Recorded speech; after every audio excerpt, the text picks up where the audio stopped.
Hello and welcome to CEO.CA. We're at PDAC on day 4 of the conference, and I'm joined by Barry O'Shea, CEO at Highland Copper. Thank you so much for joining us. Nice to be here, thank you. Can you start by giving us sort of a general overview of Highland Copper? Yeah, of course. So Highland has 2 projects in Michigan. It's a really nice supportive region of the United States.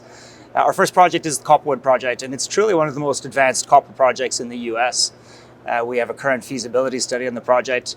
Certainly a distinguishing factor is that it's a fully permitted project.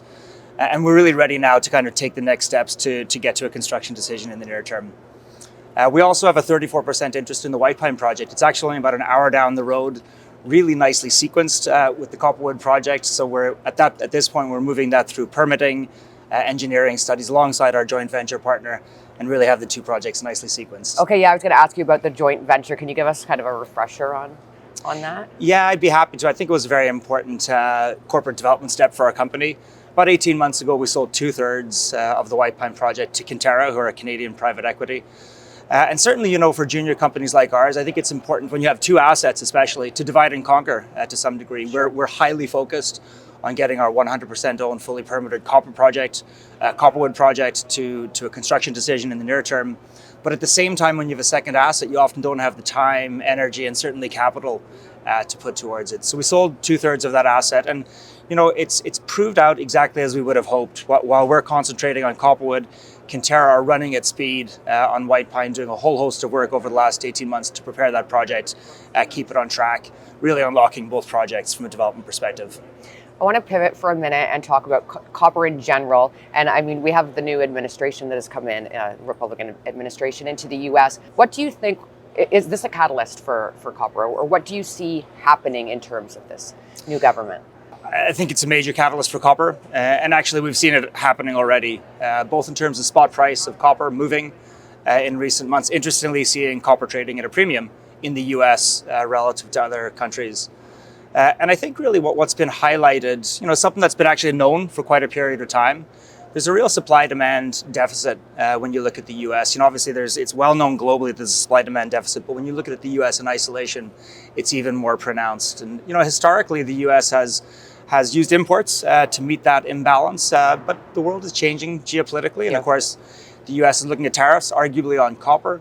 So to the extent that they don't want to bring copper into the US, it becomes critical is that you have your own domestic supply, looking at resource independence, looking at energy dependence. It's critically important that assets that are near development move into production and meet that supply that's needed.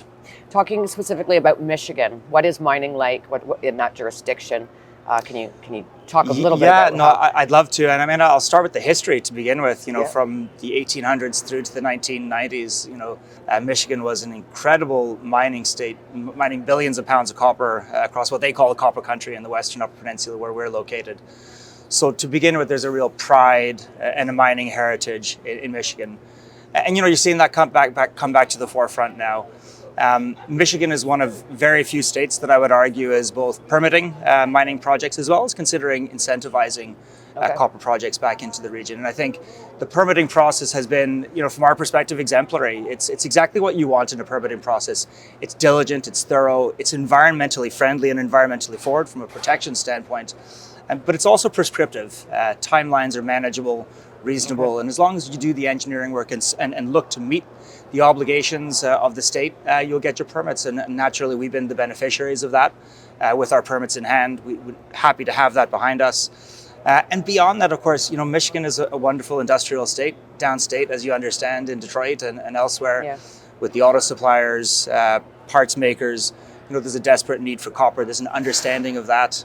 So we're looking forward to being part of the solution there. What is the status of the grant that Michigan is considering giving to Highland Copper? Yeah, well, as a starting point, obviously, we've had some real success as we progress that grant. It was proposed by the Michigan Economic Development Corporation in early 2024. It was passed unanimously by the Michigan Strategic Fund at the civil service level, and we received approval at the House legislative level also in 2024. Now we're at the Senate Appropriations Committee, and I will acknowledge it's been a little sticky there. And so it's important that we continue to educate the Senate on the merits of this grant, and there are many. First and foremost, this is a regional infrastructure grant, so it's going to benefit not just us, but also the community. Obviously, the supply of 70 million pounds of copper annually into the US is important. I think the federal push is going to assist as we think about getting this grant over the line. It's really a generational opportunity in terms of employment in the Western UP. And I guess the last thing I'd say from a Michigan perspective, it's another opportunity to demonstrate that while mining, of course, can bring these really nice economic benefits, it can also be done responsibly and with a great deal of respect for environmental protections. So, as we step into 2025 here, we're continuing to push that grant along. It's important for the company. I believe it's equally important for Michigan, and we look forward to getting it over the line in the near term. It's fantastic. Can you talk a little bit about your plans, what's upcoming in 2025 for Copperwood? Yeah, so at this point, we are urgently moving that project towards a construction decision. And we think we're doing it at exactly the right time when the domestic conversation is really intensifying around the need for supply. So a few things to that. And to begin with, in 2024, we did some really nice site work, in part to maintain our permits in good standing, do some of our initial site clearing, do some of our environmental obligations. That's kept us in good standing. We're working with the unions, we're working with the state authorities, and they're seeing the good work that we're doing. So we've set ourselves up well from a construction perspective. And most importantly, in January of this year, we initiated detailed engineering with DRA Global, very reputable engineering firm. It's critical that you move both mine process engineering to that solid 35 to 40% to really be able to make a responsible construction decision and defend yourself under project financing. So through 2025, we're going to continue down that path. We actually also announced a drill program in February, where we started to collect met samples to look at some ways that we can optimize the project, specifically the applicability of ultrafine flotation technology. So really this year, we're going to improve the project as best as we can through this met site in particular.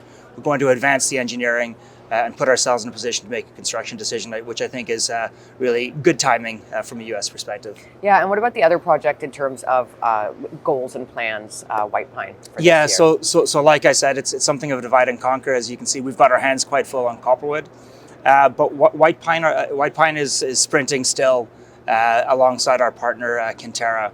So again, through 2024, they did 21,000 meters of drilling. Wow. Broadly speaking, to collect the met and geotech samples to prepare themselves for engineering studies. As we step into 2025, we're looking at them at some point and acknowledging they're the operator, so I don't want to speak too heavily to their timelines, but I expect they'll step into a pre-feasibility study, which will lead in time into an FS. They're going to continue their environmental baselining as they begin preparation for permit application submission, arguably at the tail end of this year into 2026. So as I say, we're tracking quickly to a construction decision at Copperwood, and at the same time, White Pine remaining nicely sequenced 2 to 3 years out from feasibility and permitted. So you talked a lot about a lot of upcoming catalysts. Why is now a good time for investors to maybe take a position in Highland Copper? The why now question, I think, has two components to it. There's what's happening on the macro side, specifically in the US, and of course, what's happening on the company side. What can we control? And we've seen with this new administration in place, there's a real inflection point for US copper developers. We're gaining a lot of traction and attention, and understandably so. We're part of the solution for domestic supply of critical minerals. So I think we're going to see that play out nicely. We're going to see how that plays out through this year, both from a copper price perspective, as well as the priorities of the new administration. At the same time, it then comes down to what we can control as a company. We're well capitalized on both projects. And as I said, we're putting our money where our mouth is now. It's a really important critical step to get into engineering. That is the most important piece that you can do. Haven't done all the work we've done over the last 10 years, getting the project ready. Get into engineering, prepare yourself for a construction decision, and get ready to build a mine. It's awesome. Well, thank you so much for joining us. It's been great. It's been a pleasure. Thank you very much.